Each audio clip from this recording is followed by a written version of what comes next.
Well guys, so as you can see, I got the load of shit in the back, going to the scrapyard right now.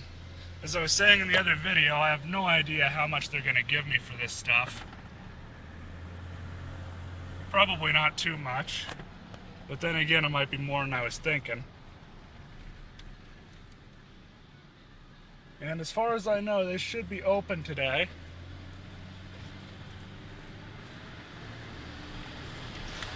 Man, I love driving this truck.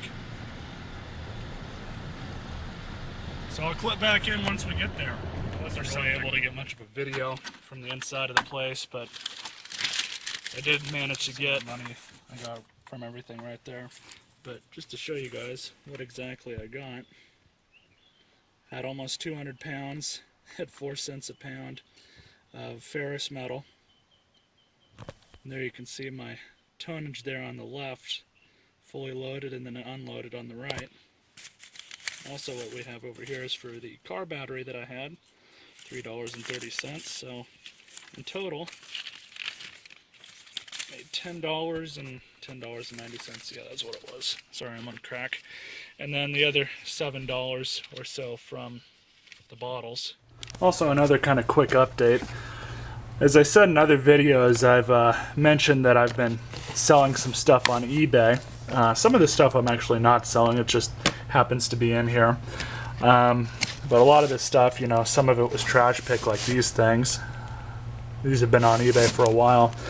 My general rule of thumb is, and this has been on eBay for a while, 2 people have been watching it since I put it up there, but nobody's bought it.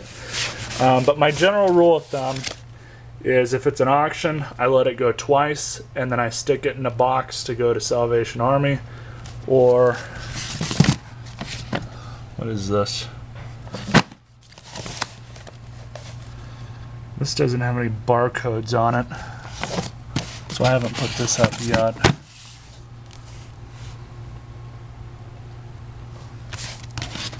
I also have another manual here. A car that I'm probably never going to buy. I've sold a couple of these already. I had one that was at Chilton, and it sold. And of course we can walk over here, turn that light on. I'll show you guys just how many boxes that I have stored up for stuff that I've been selling and am selling on eBay. I've been pretty busy with a lot of this stuff. Keep in mind some of these boxes are in boxes.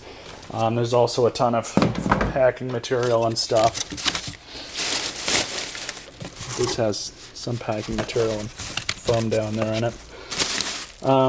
But yeah, out of all the years of doing eBay, the only time that I ever paid for anything was when I first started doing eBay stuff.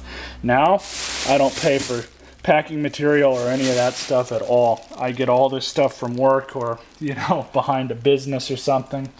Yeah.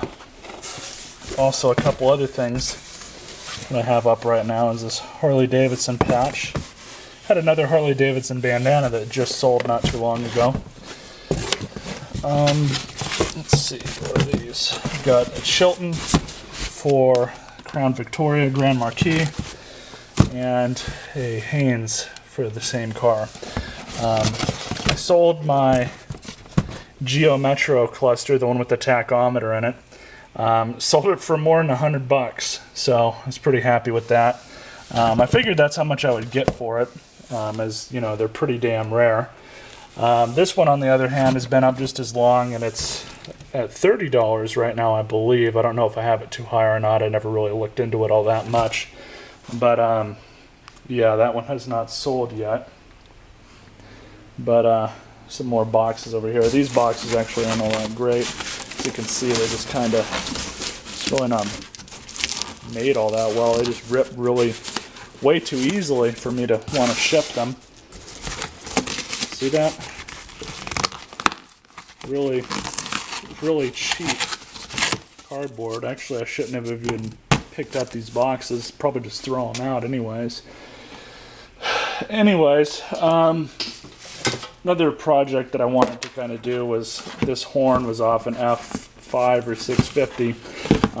It might wire into the Ranger I know for a fact it wouldn't work on this car because I already tried to get it to work, but the wiring's different and I'd have to screw around with it a little bit to make that mount up properly.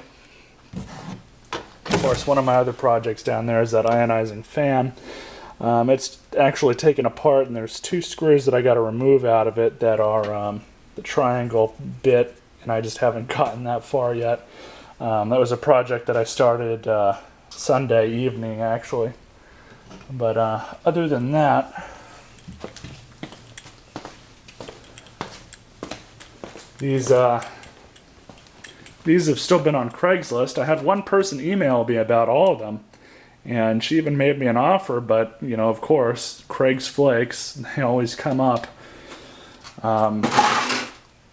Yeah, she's going to give me like $20 for them all. And I was like, well, I didn't pay for them, so that's good enough for me, but she never got back with me, and, you know, I even said I would deliver to her because she was in town, and still never got back with me. God, I just can't stand people on Craigslist. That's what I hate about Craigslist, honestly. Biggest thing what I hate about Craigslist. And then when I went trash picking the other day, I found this fan base. I know it's a fan base because I have another fan that is the exact same base. And I was going to see if it was this fan was going to fit on it, as the bottom's kind of jacked up on this one. I also went through and gave this thing a good cleanup. It's perfect for a garage fan. Works fine now. I took it off. I took it completely apart, took the motor completely apart and sprayed everything out. There are some pieces that, well, I don't know how much longer the motor is going to last in it. There's some rust on the spindles and everything, but really, I don't really care how much longer it does last. It's definitely good enough for the garage. Works fine. So there's that. I'm also drinking some Rolling Rock right now. Still haven't done anything with that yet. And maybe I'll put that up on eBay or something sooner or later. But anyways, let's see what else I can get into. And a quick update on the Ranger. It's been great. Probably going to get the windshield fixed this weekend, hopefully this weekend, by one of the mobile auto glass people. I did go ahead and buy a dash cover for it off of Amazon. No idea when it's going to get here. It looked like the right one. But yeah, I bought a dash cover for it. And then, as I was saying in the other video, headliner, I bought the kit for it as well yesterday.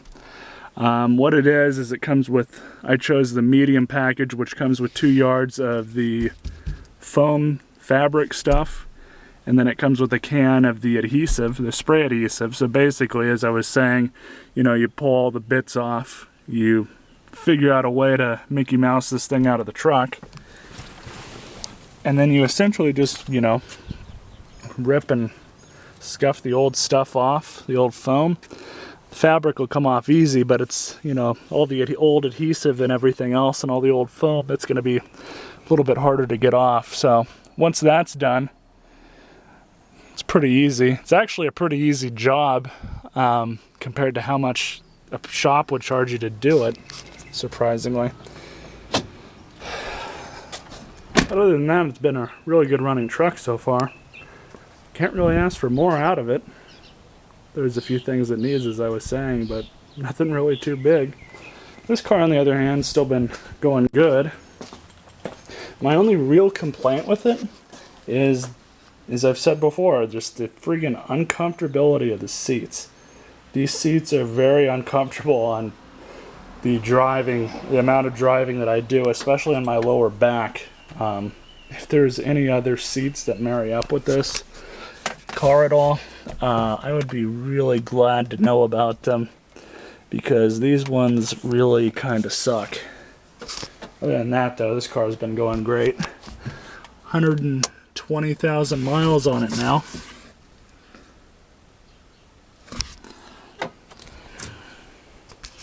This car is definitely a trooper, I'll tell you guys that much.